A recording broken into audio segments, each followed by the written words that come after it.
Olá, boa noite. Começa agora o Jornal da Justiça desta sexta-feira, 30 de dezembro. Ministro Luiz Roberto Barroso do Supremo solicita ao Congresso informações sobre a regulamentação da emenda que trata do piso salarial da enfermagem. Uma liminar confirmada pelo STF suspendeu os efeitos da lei que institui o piso até a avaliação dos impactos previstos. Esse é um dos destaques da edição de hoje e você vai ver também. Ministra Carmen Lúcia prorroga a execução da Lei Paulo Gustavo até o final de 2023. Partido político questiona no STF restrições a nomeações para a direção das empresas estatais. E ainda, na retrospectiva 2022, o julgamento do Supremo que decidiu pela necessidade de negociação coletiva antes de demissão em massa de trabalhadores.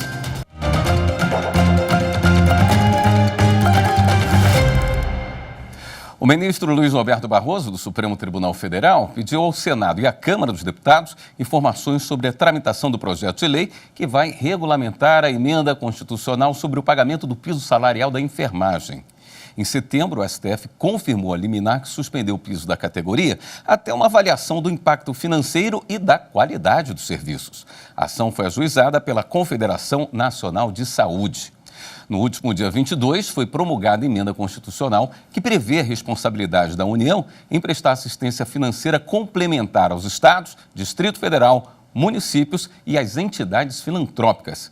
A emenda também direciona o superávit dos fundos públicos para custeio do piso.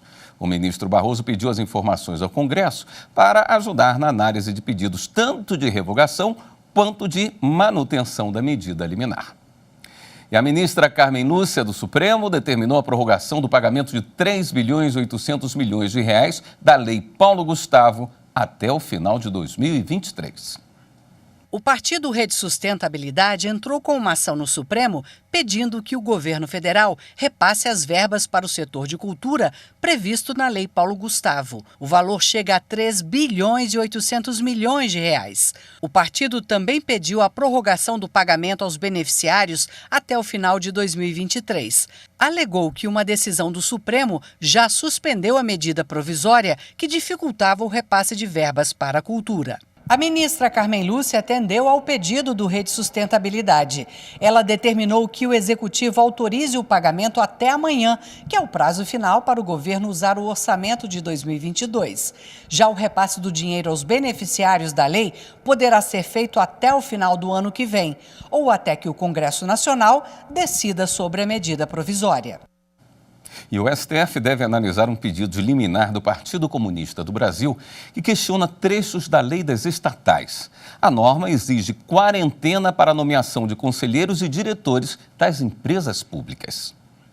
A Lei das Estatais de 2016 não permite a nomeação de diretores e conselheiros em empresas estatais ou de capital misto que tenham atuado nos últimos 3 anos na estrutura decisória de partido político ou em campanha eleitoral. Essa vedação vale também para assumir cargos de ministro de Estado e de secretário estadual e municipal. A norma foi aprovada pelo Congresso com o argumento de que a exigência impediria o loteamento de cargos públicos a políticos. Mas o PCdoB entrou com ação de inconstitucionalidade aqui no Supremo Tribunal Federal. Segundo o partido, essa regra viola o exercício de direitos garantidos na Constituição, como a isonomia, liberdade de expressão e autonomia partidária. Além disso, segundo a legenda, dificulta a participação de profissionais preparados para assumir o cargo. O relator dessa ação é o ministro Ricardo Lewandowski. Ele considerou o tema de grande relevância para a ordem social e a segurança jurídica. Por isso, deu prazo de 10 dias para que a Advocacia Geral da União e a Procuradoria-Geral da República se manifestem sobre o assunto. A alteração da Lei das Estatais para diminuir o tempo da quarentena vem sendo discutida no Congresso Nacional. Neste mês, a Câmara aprovou às pressas mudança na lei que reduz de 36 meses para 30 dias o período de espera do agente político para assumir o cargo de direção de empresa pública e sociedade de economia mista. O esforço foi uma tentativa de facilitar as nomeações feitas pelo novo governo, mas o texto ainda precisa ser analisado pelo Senado, o que só deve ocorrer em 2023.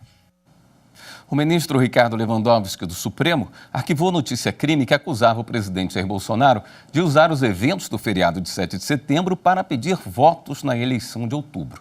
Segundo o deputado federal, professor Israel Batista, o presidente também teria usado o aparato do Estado para atacar Luiz Inácio Lula da Silva.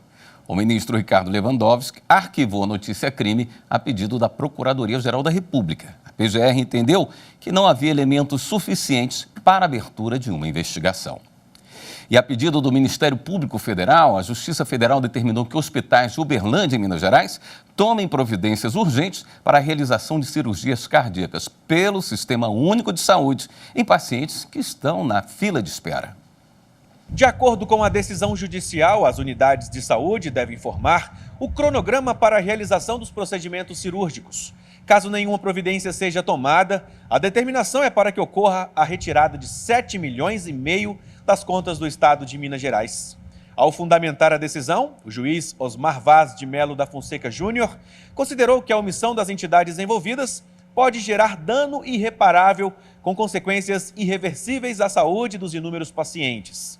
A urgência da situação foi revelada pelo MPF em ação civil pública, já que até 15 de julho existiam 147 pacientes na fila de espera para a realização de cirurgias cardíacas e o pior, pacientes que infelizmente morreram sem que a cirurgia sequer tivesse sido agendada. A seguir, na retrospectiva 2022, o julgamento no STJ que decidiu que a Lei Maria da Penha é aplicável à violência contra mulheres trans. Voltamos já.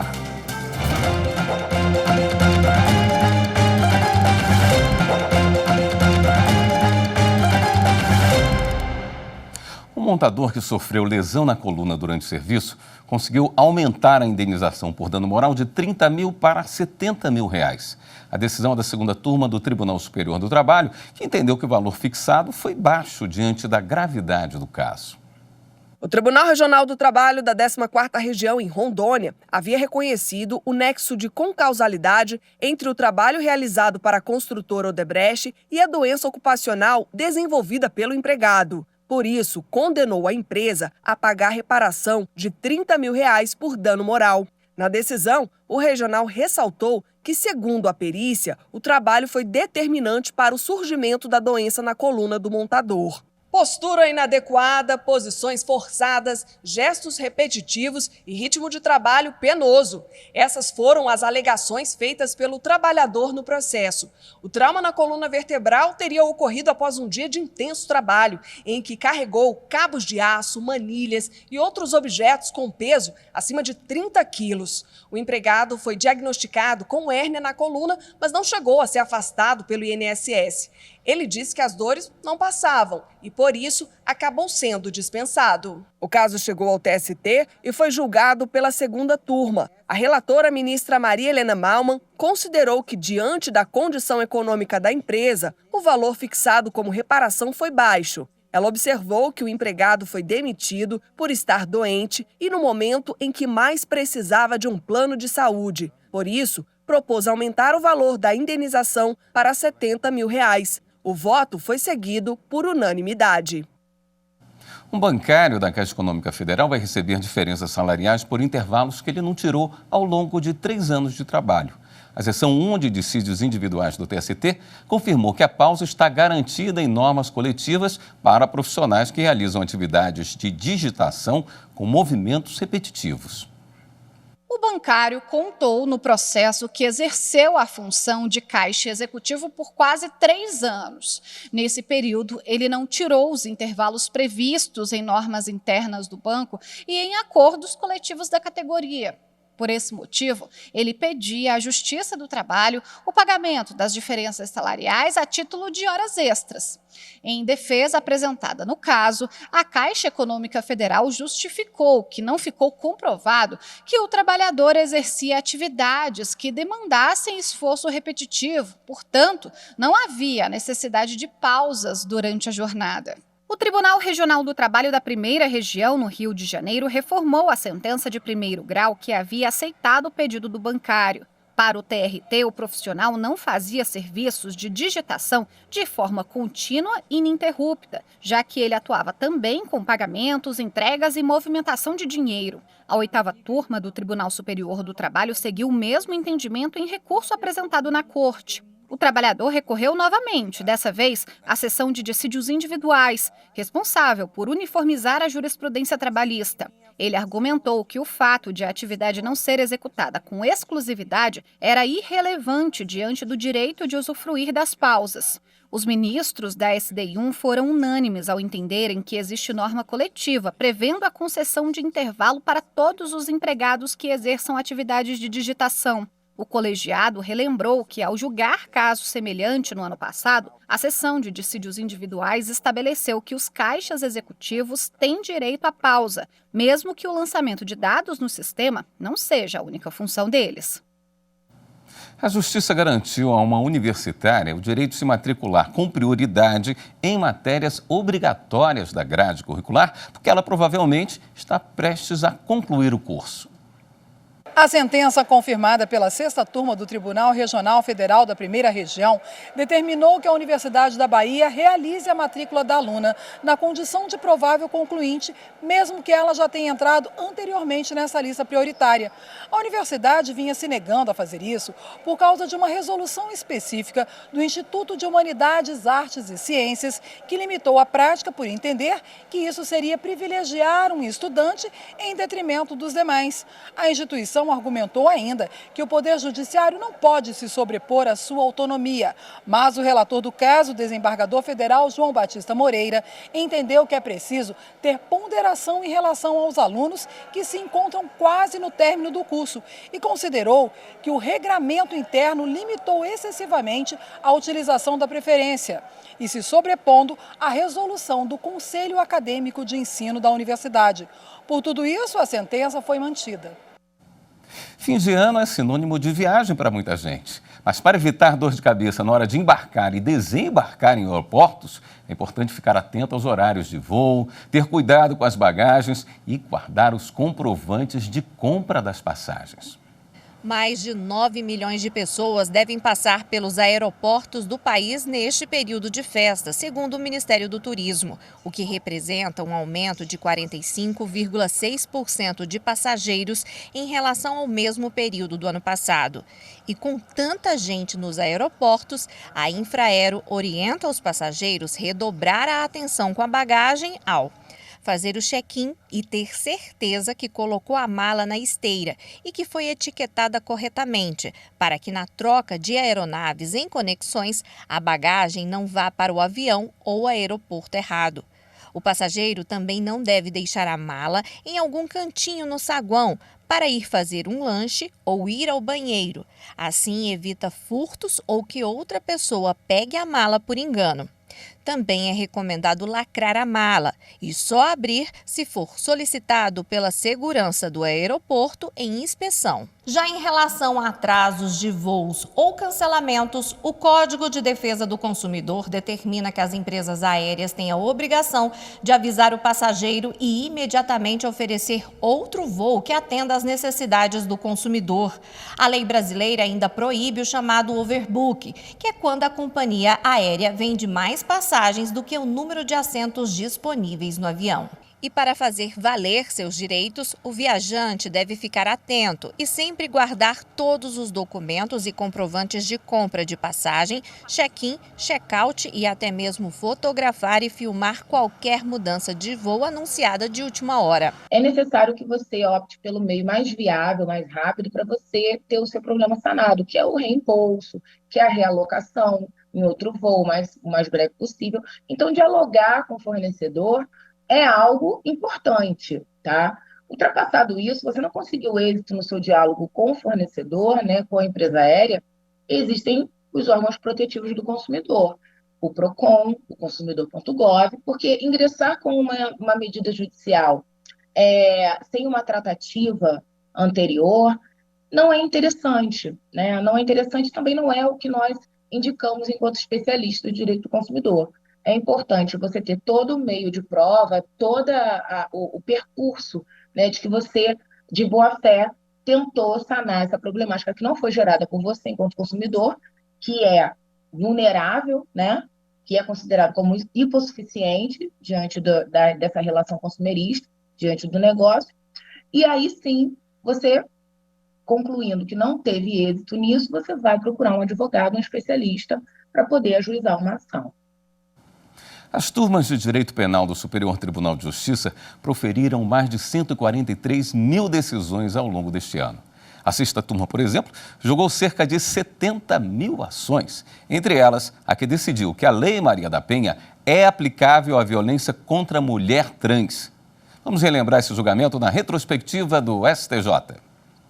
Por unanimidade, a sexta turma do STJ considerou que, para efeito de incidência da lei, mulher trans é mulher também, e a Lei Maria da Penha se aplica aos casos de violência doméstica ou familiar contra mulheres transexuais. Com esse entendimento, a sexta turma deu provimento a recurso do Ministério Público de São Paulo e determinou a aplicação das medidas protetivas requeridas por uma transexual após ela sofrer agressões do pai na residência da família.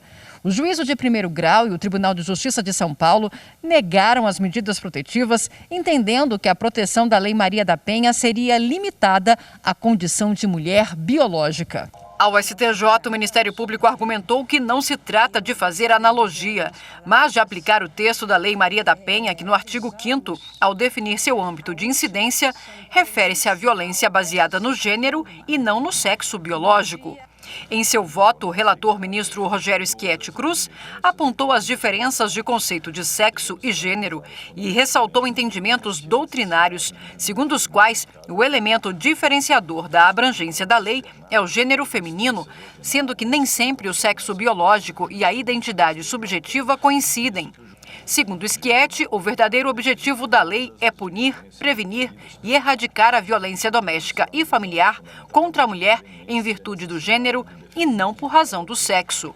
Para ele, a Lei Maria da Penha não faz considerações sobre a motivação do agressor, mas apenas exige para sua aplicação que a vítima seja mulher e que a violência seja cometida em ambiente doméstico e familiar ou no contexto de relação de intimidade ou afeto entre o agressor e a agredida. E no próximo bloco tem a retrospectiva 2022 do STF. Na reportagem de hoje, o julgamento que decidiu pela necessidade de negociação coletiva anti-demissão em massa de trabalhadores. Voltamos em instantes.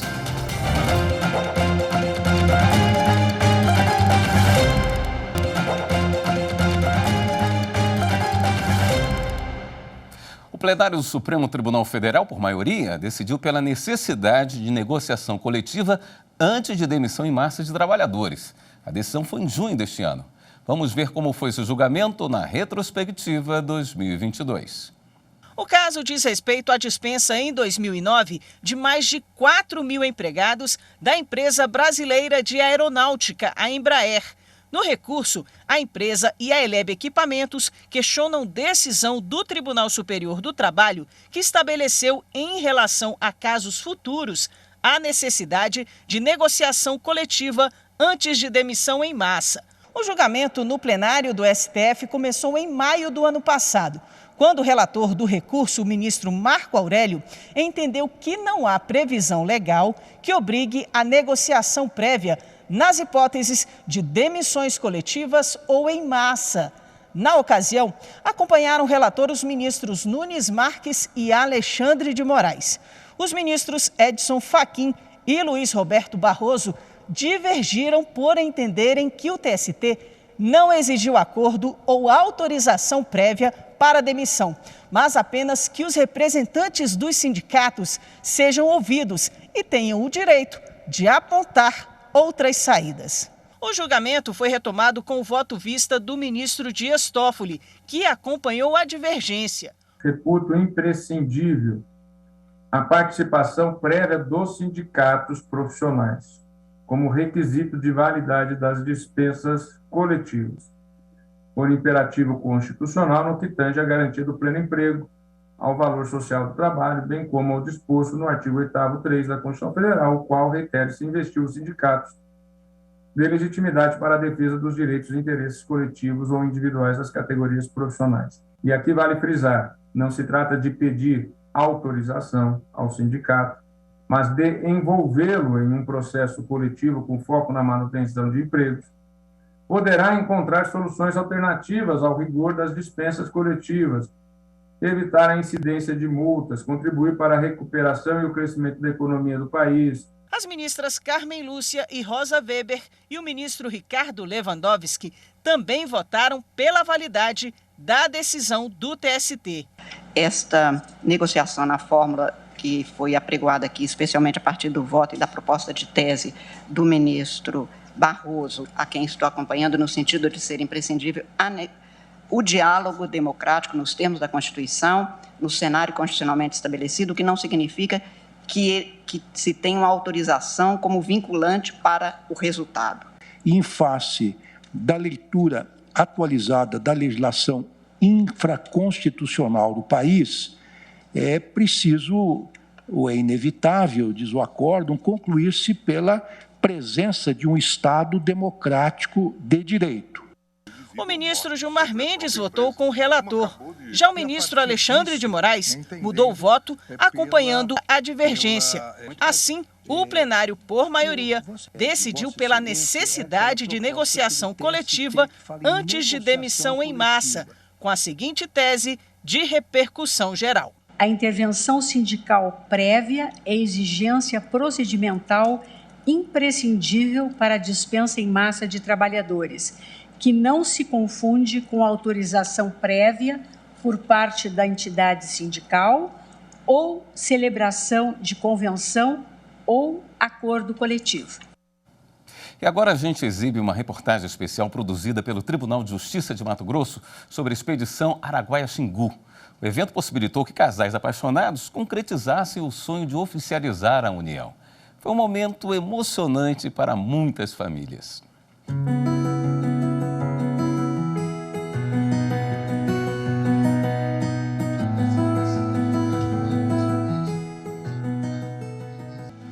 Sim, vários significados. Para Kemily, o sim é a promessa divina que se fez realidade. Eu sempre falava que no meu casamento eu ia cantar esse hino, porque esse hino conta um pouco da nossa história, conta parte da nossa história, né? E assim, o Wallace entrou na minha vida para somar, né? E é uma pessoa que eu creio e eu espero que fique comigo até os meus últimos dias. E a Kemily Vitória entrou na minha vida para somar, entendeu? Já me ajudou muito e que prevaleça, e que seja para sempre. Certidão de casamento na mão agora. Não. E aliança. Ó.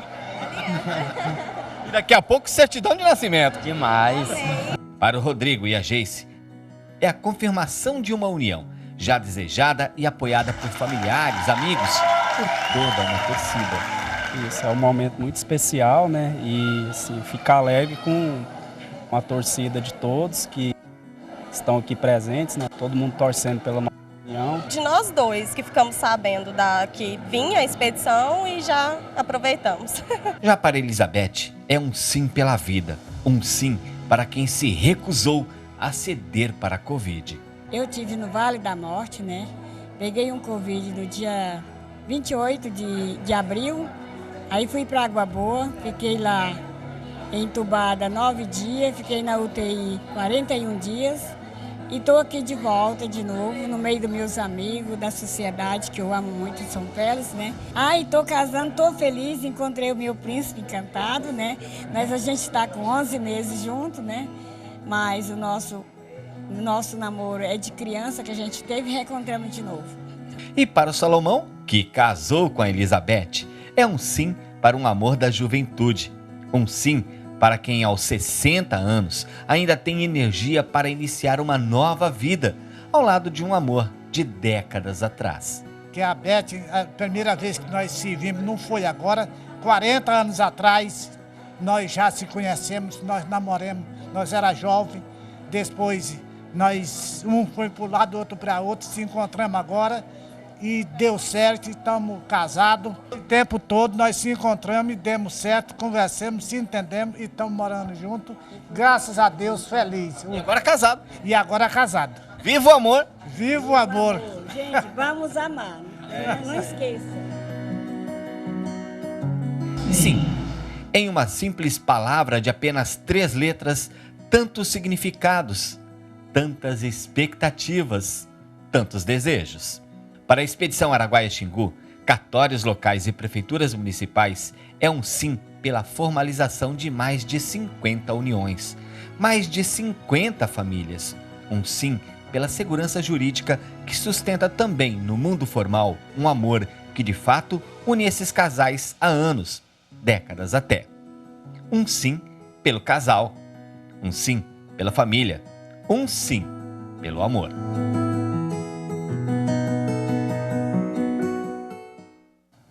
E esta última edição de 2022 do Jornal da Justiça fica por aqui. Um feliz ano novo para você.